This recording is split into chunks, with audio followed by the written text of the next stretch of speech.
So our guest is the 39th Secretary of Commerce, and we're honored to have Wilbur Ross here. Let me give you a little background on Wilbur. Wilbur is a native of Weehawken, New Jersey, which, as some of you may know from your Hamilton days, that's where Aaron Burr killed Alexander Hamilton, Weehawken, New Jersey. He was born there, grew up in New Jersey, went to high school in New York City at Xavier High School. It was a place where he was the captain of the rifle team and also a member of the track team. He later went to Yale, graduated in 1959 from Yale, graduated from Harvard Business School in 1961, then went to Wall Street and worked in a variety of different operations there, and then ultimately went to work for N.M. Rothschild, where he headed up the restructuring and bankruptcy practice and became the leading practitioner of that in Wall Street and became very well known for his expertise in that area. And then in the late 1990s, he built a fund at N.M. Rothschild to invest in bankrupt-related and restructured companies. And then in the year 2000, built his own company called W.L. Ross. And he built that into one of the leading powerhouses in Wall Street, investing in bankrupt and companies that need restructuring, not just in the United States, but around the world. In fact, for his efforts around the world, he's been given awards by the Emperor of Japan for his efforts on behalf of things that related to Japan, and also from the President of South Korea for his efforts in helping the restructuring of financial markets in South Korea. Over the course of his career, he's been involved with about $400 billion of restructuring efforts, and he has served as the chairman or lead director on 100 different companies in 20 different countries.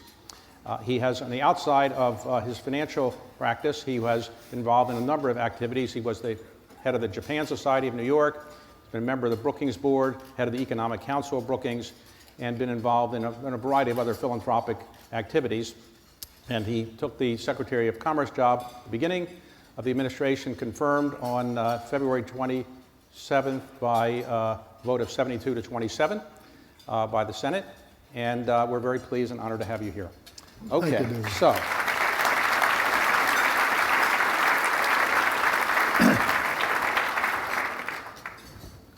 you had a very successful career in Wall Street, and one of the most successful careers in Wall Street in recent years. You were the dominant figure in the restructuring and bankrupt investment world.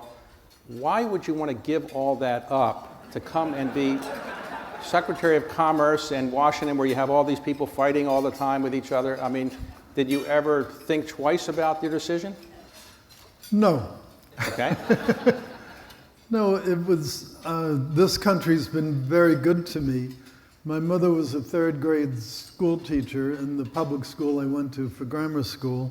Father died when I was a teenager, so I kind of put myself through school, and things turned out very well. So I wanted to take this opportunity to give a little bit back. Okay, so now that you're here, would you say the egos in Wall Street or in Washington are bigger? I think in size they're probably quite proportionate, but the denominations are different. In Wall Street, the denomination is currency, it's money, that's the whole measuring rod. Here, it's more titles, power, how many employees, prestige, where are you seated at dinner, that kind of thing. So it's a different set of self-gratification. All right. So were you prepared for how venomous the atmosphere can be here? Because you obviously you were in Wall Street for most of your career, but you were involved in the Brookings Board and other things. You were not unfamiliar with Washington, but were you surprised at how the Democrats and Republicans don't seem to get along that much, or you kind of expected that? Well, it's not as adversarial as a typical bankruptcy, I can tell you that, because think about it, by definition in a bankruptcy, there's not enough to go around. So all the people in the different categories are fighting with each other and with you over fairly meager proceeds. So that's really contentious and very litigious. Washington, at least so far, hasn't been particularly litigious regarding me. Okay. One of the things that you have to do when you become a cabinet secretary, certainly the kind of position you have, and you've been in Wall Street, you have to sell almost everything or a lot of things. Yes. Were you prepared for having to sell all these things, and isn't that kind of complicated to do that? Yeah, well, it did complicate, and some of it is still in process. On the harder to sell things, they gave me 180 days, which, it takes a while to sell some illiquid positions. The only thing that made me feel not too picked upon is that when I looked at the financial forms of my predecessor, Penny Pritzker, one of the things they made her sell were her investments in my funds. Well, I'm sure she saw them still making a profit, though, right? So let's talk about your relationship with the president. When did you first meet Donald Trump? Well, I knew him a little bit from around New York for a long time, but first really got to know him in the Trump Taj Mahal restructuring. The restructuring meaning that you had to restructure him? Not him, the Taj Mahal casino. Okay. All right, but were you in an adversarial position a bit with him? Or? Yeah, Carl Icahn and I were on the bondholder side. And he was on the equity side? Yes. So how did you manage to develop a good relationship since your job was to not give him so much equity? Well, we ended up with a very fair deal. We were happy with our end result, and so was he. Okay. And it's very interesting, since both Carl and I met him under quite adverse circumstances, we both turned out to be very strong supporters of him early on when he ran. Well, when he called you first and said, I'm going to run for president of the United States, what did you say? What did I say? Yeah, well, did you say you have a good chance, or you say call me later about something else, or did you really think he had a chance? And did he ask you, did you immediately say, I think you have a good chance, I want to support you? No, I thought he had a good chance. I thought the harder part might be to get the nomination because there were so many candidates in the primaries, but it soon became clear that he was the only one of them that really understood what was going on in middle-class working America. Now, early in his career, I think he supported a lot of Democrats. I think he may have been a registered Democrat. You were a registered Democrat. What converted you, in, let's say, about 10 years ago or so, to being a Republican?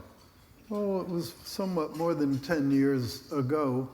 I don't know exactly. There was no miraculous conversion, no one single event. I just came to feel that the policies were better guided on the Republican side, and there were more candidates with whom I could identify. Right. So you were an early supporter of Donald Trump's, and at points in the campaign, did you think he couldn't make it, or you never got despondent about the prospects? Did you think he was going to win towards the end? Oh, but toward the end, it was clear that he was going to win. And the reason it was clear, we would go to a town for a rally and get there maybe at 1 o'clock in the morning, a couple hours late. There'd be 15,000 people around the hangar at the airport waiting for him. And unlike the other candidate, it wasn't because Bon Jovi was there or some famous star. They were there to see the candidate. Okay. So the night he won, did he call you and say, thank you for your early support, and I'd like you to be Secretary of Commerce? How did that come about? No, he was a little busy that night. Okay. But the most memorable thing about that evening, other than obviously the victory itself, was about 2 o'clock in the morning. I was sitting with Carl and a couple of other Wall Street types, and we noticed that the futures market had collapsed. It was down, I don't know, something like 700 points. So Carl excused himself and he went out and bought things. I was quite foolish. I stayed at the party. Okay. So I'm going to talk about the Commerce Department in a moment. Before I do that, I want to get back to your background. So you grew up in Weehawken. Did you know that Hamilton was? Yeah, I actually grew up in North Bergen. North Okay. Bergen was too small a town to have a hosptal, so that's why I was born In Weehawken. Yes. But did you ever see where Alexander Hamilton was killed? Oh, yes. I went there quite a little bit as a child because my grandmother lived in Weehawken. And so she would, when she would be babysitting, she would take me over. It's actually a little park right up on the top of the Palisades. And in those days, it looked out over big railroad yards, and it was a very exciting scene. So you went to high school in New York City, but you lived in New Jersey. Why did you travel an hour each way each day to go to high school? Well, my parents felt that I needed more discipline in my life, which continues to be true. And so they sent me to the strictest school they could imagine, which was a Jesuit military school. Okay. And that happened to be in New York City. Okay, and you became a rifle expert then? Yes. And you were like at Olympic level? Yeah, well, yeah, I set the then record over the Olympic small bore course for the U.S. Okay. Do you still do shooting or no? No, I did a good job ruining my ears because I never would put in the earplugs like any wise guy young kid. And so my hearing got very damaged, so I don't shoot anymore. Okay. So you went to Yale. When you went to Yale, I thought you wanted to be a writer. How did that turn out? Yes, I did. I was an English literature major, but what I really wanted to be was a fiction writer. So in sophomore year at Yale, they had then and still have a course called Daily Themes. Every day you had to put in 1,000 or more words of either poetry or fiction writing. And by about the end of the third week, I was out of material. So it ended up saving me from a life of poverty. All right. So you decided to go to Harvard Business School then? Yes. And so how did you afford Yale and Harvard Business School? Your father had passed away? Well, I got financial aid. But you were in the ROTC, ROTC? Yeah, and the ROTC was my spending money. In those days, I don't know if it's still true, in those days, if you took Reserve Officer Training Corps, they paid you a little stipend each month, and that was my spend money. So after you graduated from Harvard Business School, you actually went into the military, is that right? Well, I had to. I got the deferral in order to go directly to the business school. Okay. And then I had to go in right after business school. All right. So, and did they know you were an expert shooter when you went in the military, or they didn't know that? Yeah, they were a little surprised. They hadn't done much homework. So they put me in the Adjutant General Corps. And I thought, that's okay. That sounds fairly safe. Doesn't sound too close to the battle line. But we did have to take rifle shooting. And they were quite surprised that this effete Easterner from Yale and Harvard Business School really knew how to shoot better than most of them. Okay. So when you finished your military career, you then went to Wall Street. Yes. Did you always know you wanted to go to Wall Street? Well, no. What happened in my end of my sophomore year, right after I found I couldn't be a writer, a man called Horace Islieb, who was very involved with running Yale's pension fund and who was the advisor to the fraternity of which I was president, called me up one day and he said, Wilbur, what are you going to do this summer? And I said, well, Mr. Islieb, same as I always do, I'm going to be a car parker at Monmouth Park Jockey Club down in Oceanport, New Jersey. It was the last cash-paying job that I ever had. Anyway, so he said, no, you're not. I'm leaving the university, joining an investment boutique, and you're going to come along and learn something about a real job. And so Okay. Yale, in the same year, knocked me out of being a writer and introduced me to Wall Street. Okay. So you went to Wall Street, but how did you happen to specialize in an area that was very, I'd say, esoteric, bankruptcy and restructuring? Well, when I started out on Wall Street, I went to work for a go-go money manager called Imre DeVay, who probably nobody here knows because he's long since dead. And in fact, he died the week before I joined the firm. So he sold it on his deathbed to one of his clients, Bob Winthrop from Massachusetts. So by the time I got there, I had already changed jobs. It was now called Wood Struthers and Winthrop, much more conservative firm, nice old line firm.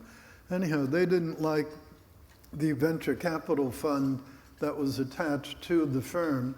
Since I was the youngest and most expendable person, they said, we're going to put you in charge of this thing. You have 3 years to get us out of it, 2 ground rules, no new capital comes in, and no litigation. And if you do all that, we'll give you XYZ bonus. So I did it. It didn't take 3 years. It took 2 years. And that's when I started to learn about workouts. All right, so you then, ultimately you went to N.M. Rothschild and you kind of built there and oversaw their restructuring business for 20 plus years, is that right? Yes. So you were in the middle of every restructuring and bankruptcy more or less that came along Wall Street? Well, we were in a lot of them. We had a very, very big market share, as you know. So let's say you were a very smart guy, but why didn't you start and be a private equity investor for, why did you be a banker? You should have been a private equity person. Why did you wait so long to get into the investing business? Well, I've always been a late bloomer. Okay, all right. And you can see that by my adopting this new career now. Okay. So what happened was by 1997, because our fee structure was quite good, quite robust, only really big bankrupt companies could retain us. And I was trying to figure out some way to capture market share in the smaller bankruptcies. And so thought, well, they can't afford to pay the fees, so why don't we instead invest in them? And then that way we can capture revenues from both the big ones and the little ones. So did that in 97, and by 2000, I and the whole team decided we liked the investing side better than the advisory side, because I was running both, and we were starting to run into ourselves a little bit, because Burlington Industries would file bankruptcy. Well, do you compete to be the advisor, or do you compete to own them? Running into too much traffic jam. So went to the Rothschilds and said, I won't do this anymore. I want to just do the fund. And so we worked it out where I went out of the advisory business. They stayed in it, and they still have pretty good market share in it. And we just did the investing side. So the original fund had been called Rothschild Recovery Fund. Naturally, when I bought it from them, they wouldn't let me use their name. So I modestly decided to name it after myself. Okay. So called it WLR Recovery Fund. Okay, and one of the things that you did when you were in that business was, for example, you almost cornered the market on steel in the United States. You bought a lot of, let's say, bankrupt or not very successful steel companies. How did you decide that that would be a good investment? Well, I had done the first bankruptcy of LTV, which was the original steel company I bought, the old Ling Temco Vought, had done their first bankruptcy on behalf of the unsecured creditors as an advisor. And I had gotten very disappointed. They followed our advice on the restructuring, but they didn't follow any of the advice we gave them about how to fix the business. So it went back into bankruptcy, and the steel company was one of the things that was about to be liquidated. It was in a condition that had a little tiny trickle of molten metal going through the blast furnaces, because if you didn't do that, the refractory bricks would implode. So there was an auction coming up to buy the assets. And I felt that what they really needed was not just a cheap purchase price, although they needed that and we got that. We paid $90 million for assets on which they had invested $2.2 billion over the prior 5 years. So it was fairly good discount from asset value. Okay. But what it really needed was a new contract with the Steelworkers. So I called Leo Gerard, who then and now is the head of the USWA, and said, Leo, your whole industry is going to go right off the chart, because there was a lot of dumping, particularly out of China. And I'm willing to get this thing going, consolidate the industry, but we need some relief from the work rules, and we need some other things done so that we could use the people more efficiently. Leo agreed to it, and so we hand wrote this labor agreement on the back of a napkin at an Italian restaurant in Pittsburgh. And then the next day I went to Cleveland, which is where the auction was being held, and bought it. So ultimately, you sold all of your steel assets for about but first, then we bought Bethlehem Steel, we bought 4 or 5 others. You ultimately sold it for about $4.5 billion, Yes. so pretty good profit? Yeah, well, it took a few years, though. Okay. All right, okay. So you did the same things in the financial service area and textiles and so forth, and so you had a pretty good reputation. And then, obviously, we get back to the election. The election occurred. You were offered the opportunity to be Secretary of Commerce. Did you know what the Department of Commerce really did? And it was kind of a Noah's Ark of things. It had 12 different units in it. Well, yeah, sure. I had done some research on it, but also the part that had me particularly interested, and to some degree had the president very interested, was its relationship with the trade, trading, the international trade, the enforcement, and all that. And so I thought it was a combination of a conglomerate, which it was. We have the National Weather Service, we have the Census Bureau, we have the Patent Office, we manage all the fisheries in the country. It's a whole melange of things, but one common theme, and the common theme is collecting and providing information. We put out 40% of all the factual data that comes out of the U.S. government comes out of the Commerce Department. Well, when you wake up every morning, can you get the Weather Service to tell you exactly what the weather's going to be? Do you get the special priority or something? And if it's not to my wife's liking, she says you should change the management there. Okay, all right, okay. So let's talk about some of the things that the president committed to in the campaign you're working on. Let's start with Nafta. During the campaign, the president said he was going to, again, get out of Nafta. Subsequently, he said he's going to renegotiate it, and you're in charge of the renegotiation. Is that right? Well, Bob Lighthizer is the statutory authority. He's the U.S. trade rep, but we have a collaborative relationship. Okay. All right, what do you think is likely to happen, and what's wrong with Nafta? Why was the president not so happy with it? Well, first of all, it's obsolete. Any agreement that was done that many years ago, before there was a digital economy, before there were all kinds of things that now are commonplace, that as a minimum needs an updating. Second, some of the particular provisions in it are especially inappropriate now. For example, they had what's called rules of origin, meaning how much of the parts in the particular product, mostly importantly automotive, had to come from within NAFTA and how much could come from outside. A fairly commonplace concept to have in a trade agreement. But whoever drafted it thought he was being very, very clever by specifying the parts to which these percentages applied.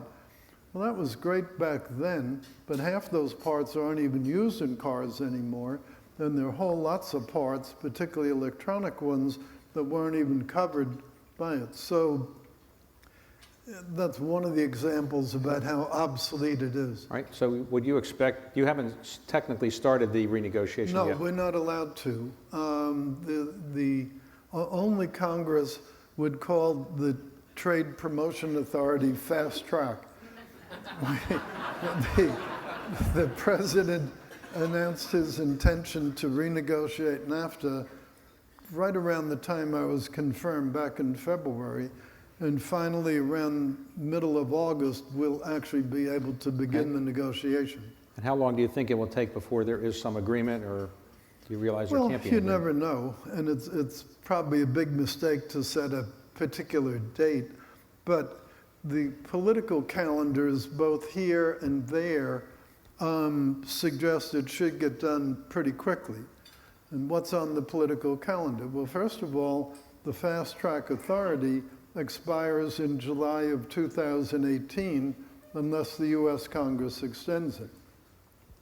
Given the way Congress is acting right now, who knows what they will decide to do. So that's one time-limiting factor. Also, in the summer of next year, Mexico has their presidential elections, and one of the leading candidates is relatively anti-American candidate, I would say. Third thing is you have some big provincial elections coming up in Canada. So the political calendar to say nothing of our own midterm elections in the fall of next year. That all argues that quicker is more likely to be conclusive than later. Okay. So when you're kind of resolving these kind of strategies, you do this with the special trade representative and the White House trade person, Peter Navarro, but ultimately you brief the president. So when you go in and talk to the president, do you say, call him Donald anymore, or you don't do that? You call him Mr. President? No, he's the president. He's not Donald anymore. Okay. And is it as easy to get him on the phone as it used to be, or is it harder? Can you get to see him whenever you want, or how hard is it? Oh, he interacts quite actively with the cabinet members, not just with me, with all of them, and with the White House staff, because he likes to hear opposing points of view. He likes to make sure he's got all the points of view before he makes a decision. And I think some outsiders have confused that process with dissension. Well, it isn't really dissension, just if people disagree on policy issues. Okay, let's talk about Canada for a moment. Since I think the Continental Congress, we've been having disputes with Canada over lumber. We've gone on for hundreds of years. And now I think you've imposed some tariffs on lumber coming in. What's the problem? Yes. Canada does not have a free market system, in our view, for what's called stumpage, namely the right to cut trees down and make them into logs. The forests in Canada are pretty much owned by the provinces, and as far as we can tell, they give very big discounts, which then let the Canadian lumber people have very low-cost lumber, which they ship down here in a dumped, subsidized fashion. So the American industry brought a trade case on them. We haven't made final findings yet, but our preliminary finding was that there were subsidies, there was injury to the American industry, so we levied $1.1 billion a year tariff on the lumber coming out of Canada. Okay. And the way that works, it was actually retroactive to several months before.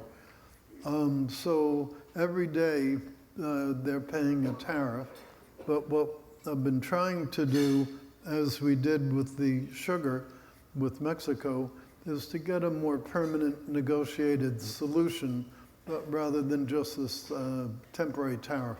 Well, there's also a complaint, I think, by the Commerce Department about dairy, that the milk being produced in Canada is, let's say, subsidized, I guess. Is that an ongoing problem you have to worry about? We do not have an official trade case at this point, but the president has made very clear his displeasure with the milk program in Canada. Okay. Let's talk about China.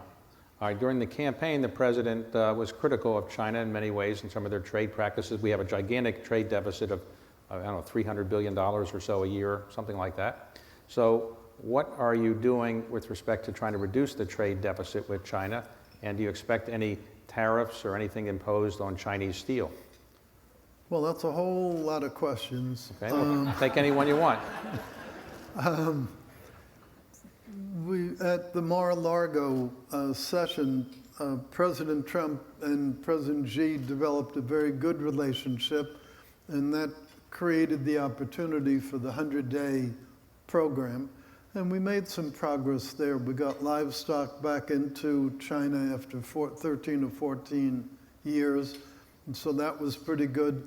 We got some biotech things approved. That was pretty good.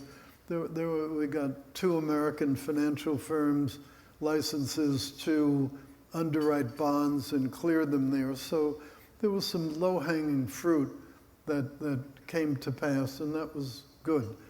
Now it's a more difficult phase because now it's into trickier issues, bigger issues, more deep-seated issues. So it's a work in progress. Okay. And what about Taiwan? Recently you imposed some tariffs on steel coming in from Taiwan. Is that a big problem that we have now? Well, we have imposed steel tariffs on 35 countries for countervailing duties anti-dumping, subsidies, a whole variety of things. Steel is in global overcapacity in a quite massive manner.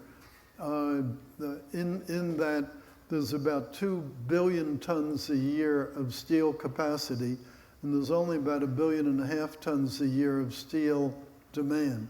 So there's 500 million tons a year of excess capacity. In the case of China, they're half the whole world's capacity, and they probably have more than half the whole world's excess capacity. Well, the president has said in the Mar-a-Lago summit, and in fact, he had a very good meeting with President Xi. He said, you know, we have some differences on trade, but if you help me on North Korea, maybe we can ameliorate some of the trade actions we might take against China. But how long would it take before you determine whether you've gotten the help you want from President Xi on North Korea? Well, I think you should ask President Trump that. Oh, okay. Well, if you would help him come here, I'll happy to ask him. But all right. So one of the problems we don't really have with North Korea is they don't export a lot to us. right. So it doesn't really come All right. on my plate. Well, let's talk about another part of the Commerce Department for a moment. What did come was one of the big Chinese companies was violating the sanctions in telecom equipment, both to North Korea and to Iran. And so we got a negotiated judgment on them of somewhat over $1 billion to... This is ZTE? Yeah, ZTE, exactly. Okay, so that cost almost $1 billion. Okay, so Yeah, so let me talk about for a moment, another part of the Commerce Department. You have the Census Bureau. yes. Now, under the Constitution, every 10 years, you have to have a census. I think the last one cost roughly $12 billion or something like that. And do you have enough money for the census, which is projected to cost a little bit more this time? And do you have a new Census Bureau chief coming? Yes. Yes, okay, all right. All right, so you're comfortable that the U.S. is ready to embark on a census in 2020? Well, I have a unique relationship to the census of any prior Commerce Secretary in that one of my odd jobs for spend money when I was at Harvard Business School, I was actually a census taker in Scully Square in Boston, which was quite an interesting experience in that they give you a big white, like a school patrol belt that you put on and a big badge. And in parts of Scully Square, the least likely way to gain admittance to a residence is to show up with a badge. So it was a very interesting experience in what I later learned shouldn't just be called census taker, should be called enumerator.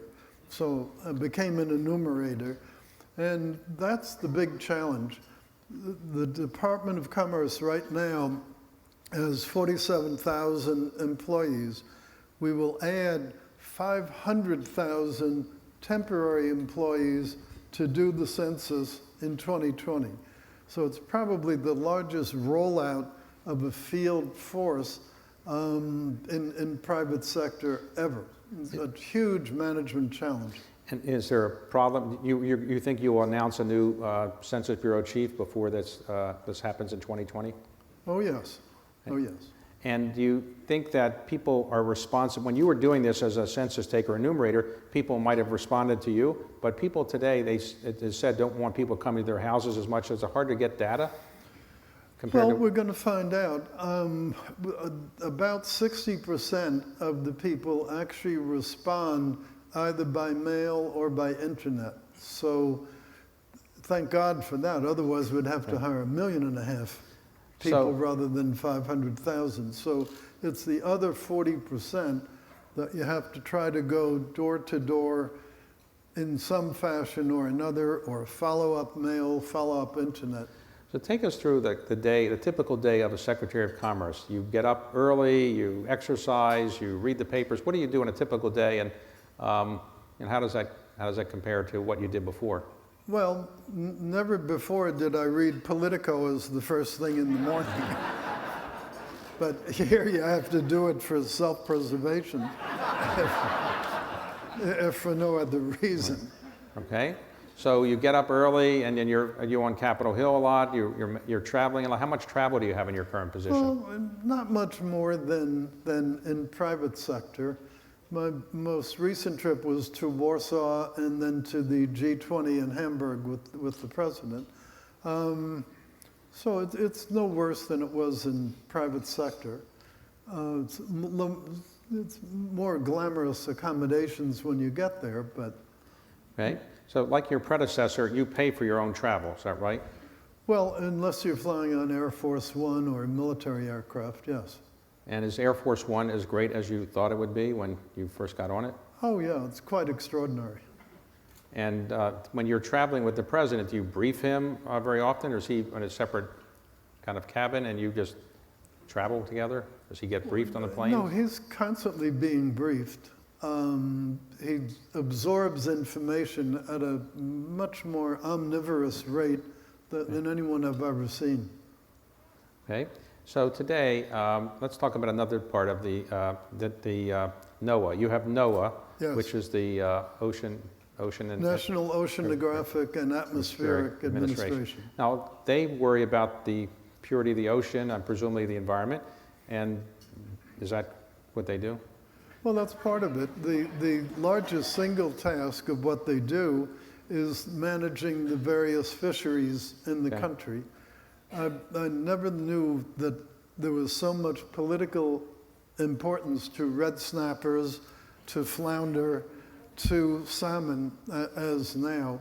I had gotten a little taste of that in the confirmation hearings because I would say maybe 20% of the questions were about fisheries. And there's a lively interest. For example, there's competitiveness between recreational fishermen and commercial fishermen, because there are only so many pounds of each type of fish that they're allowed to catch in a year, because the objective is to try to have the maximum sustainable catch so that you keep the fishing going.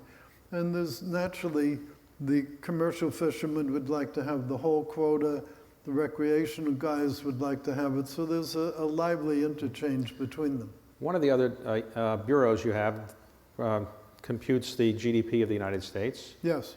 And I always notice that every quarter they come out with the GDP and then they revise it. Yes. So why don't they just come out with one number and not have to revise it? Is that just... Well, there's a contest between speed of putting it out and accuracy. So they try to put out the first preliminary estimate as close as possible to the date. Obviously, you don't have all the information in, so it's generally revised 2 or 3 times. But we've been trying very hard to get the timeliness better, but more importantly, to get the first estimate better. Okay. So we're trying to reduce the difference between the first and the revised estimate, because those estimates move markets, as you well know. Okay, so back to trade. The Trans-Pacific Partnership, was there ever any chance that the president was going to agree to put that forward, or he never was going to reconsider? I don't think there was the political will on either side of the aisle for TPP by the time of the election. The Democratic candidate had announced she was opposed to it, just as President Trump had announced he was. And while there are some people in the Congress who miss it, and indeed there are some very good features to TPP, and some of those are features we will be trying to build on in subsequent trade negotiations. Okay. Now, recently Japan has announced a trade agreement with the EU. And are you working on a bilateral trade agreement with Japan? Well, Japan hasn't yet said that they are prepared to negotiate a bilateral trade agreement. U.S. actually has very few trade agreements. It turns out Mexico has many times as many trade agreements as we do, and mostly with far bigger countries. For example, they have with the EU. So a car that's produced in Mexico goes into the EU tariff-free. Car produced in the United States has to absorb a 10% tariff going into the EU. So there's just one example of where another country, Mexico, a much smaller country, negotiated a pretty good FTA with the EU. We do not have one at this point. We have a trade agreement with South Korea, is that right? Yes, we do, called Chorus. But President Trump has said he thought it was not that favorable to the United States. Are you considering renegotiating that? Well, we have triggered the notification of the consultation period that hopefully will begin pretty shortly to address the issues that we have with that agreement. Right. Now, if Brexit proceeds, then the UK, would they be a good candidate for a bilateral trade agreement? And you think that's possible? Well, right now the EU cannot legally negotiate a trade agreement, so the most that can be done is sort of scoping of things. But their own negotiations with the EU are quite unique in a number of regards. Not most notably, there's never before been a situation where two nations that already have no trade barriers between them are negotiating a free trade agreement. That's a quite unique set of circumstances and will present an equally unique set of challenges. So what about our relationships with, let's say, in Latin America? Do we have any trade problems, leaving Mexico aside? Are there any trade issues with Latin America that you're concerned about? Well, the CAFTA-DR, CAFTA Dominican Republic Agreement, is one of the relatively few trade agreements we have where we actually have trade surpluses every year. They generally run $4 or $5 billion a year collectively with the Central American, including Dominican. Now, your view that the administration's view that trade deficits by their nature are negative? In other words, sometimes you could say trade deficits are positive because in the end we are selling, we're buying a lot of things, let's say, very cheaply. That's just keeping inflation down in our economy. But there's no view, your view is always that the trade deficit is a negative? No, I think it's a little more complicated than that. I think there are fair reasons for imports and bad reasons. The fair reasons are ones like we're not self-sufficient in energy, so we have to import energy. Even though we're doing very well with the shale, we're still a net importer of crude oil. Well, that's nobody's fault. You can't blame Canada for selling us crude oil. We have to buy it from somewhere. What's not reasonable in the import side is subsidized product coming in below cost, product coming in at deeply discounted, subsidized levels. Free trade didn't contemplate products coming in illegitimately. And so I see there's no contradiction whatsoever between very strict trade enforcement and free trade. You do need rules of the game. Okay, based on the data that you get now from the Commerce Department, do you think the U.S. economy is in reasonably good shape, or are you worried about anything in particular about our economy? Oh, I think it is in reasonably good shape, but what it really needs to get to the 3% or so growth on a consistent basis is all the parts of the president's plan. One part is tax reform, and that's a very, very important one, so that we can be globally competitive, so that our companies don't have to run away in order to pay lower tax, and so that we can bring back the offshore corporate money that's been trapped in a kind of tax prison. So we need the tax reform. Energy, he's already been unleashing a lot of the energy, and that's a very good thing from a cost competitiveness point of view, from a balance of payments point of view. Regulatory reform, I think it's up to something like 800 rules and regulations that we've done away with, and more to come.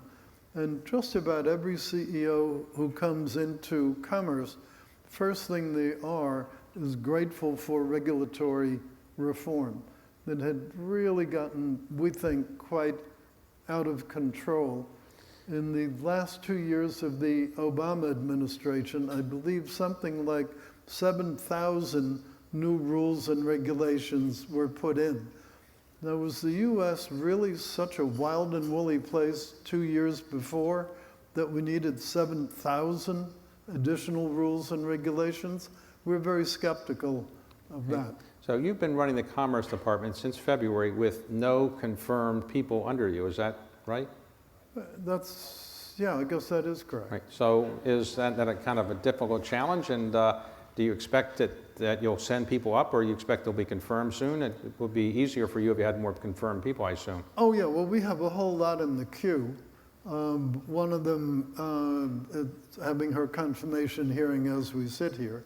So there'll be help coming. But one of the gratifying things about Commerce has been within the department, the career people, there are quite a lot of very highly skilled, very dedicated, very serious people, and they're rising to the challenge. So we have in an awful lot of positions acting people. Right. So you knew the president well before, and you know him well now. Would you see any difference you can describe in how he handles things before or compared to now, or is he a different person? Has he changed his personality very much, or is he the same person that you knew before? Oh, I think he's fundamentally the same person that I knew before, sure. He had why would he change? Well, it's a lot of pressure, and maybe changed a little bit, no? Well, I don't think so.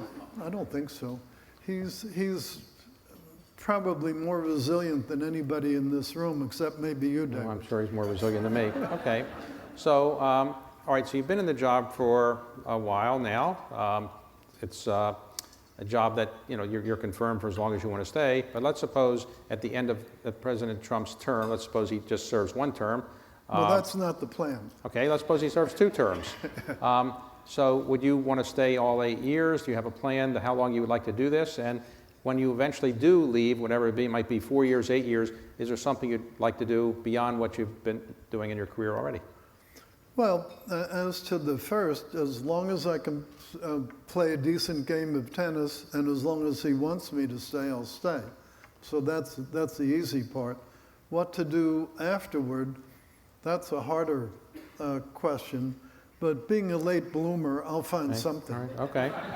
But how do you compare the social life in New York and Washington? Is it tougher here or tougher in New York? Well, I found Washington to be a very welcoming place.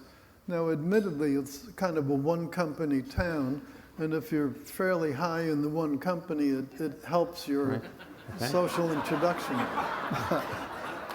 But seriously, it is a pretty welcoming So town. do you find when you're Secretary of Commerce, people laugh at your jokes more, or you play tennis, people give you an easier pass on tennis things? No, it doesn't happen that way? No, I think they all know it's inappropriate to give gifts to cabinet officers. So right now, you would say you're very content with the job, and what was the most important message you'd like people to have today that you would like to convey as Secretary of Commerce, that you'd like to convey on the part of the administration? Is any one message about the economy, business, the Commerce Department? Yeah, I think the real message is Congress has got to find a way to work together. This divisiveness there is not good for the country. It really isn't. And especially there are lots of issues on which I think there is a common ground, but there doesn't seem to be too much willingness to get to them. You had mentioned before my vote on confirmation. I was reported out of the Senate Commerce Committee with unanimity. So all the Democrats on it voted for me, as did the Republicans. And when it got finally to the floor, it was 72 favorable votes. So it was not a close thing. Nonetheless, I was delayed a month and a half or 2 months for no particularly good reason. Do you remember the names of the 27 people that voted against you? Or? Yes, in fact, somebody in the administration sent me the actual roll call, senator by senator, and I have it up behind my desk on the wall. Wilbur, thank you very much for a great job, and appreciate your coming. Good to see you.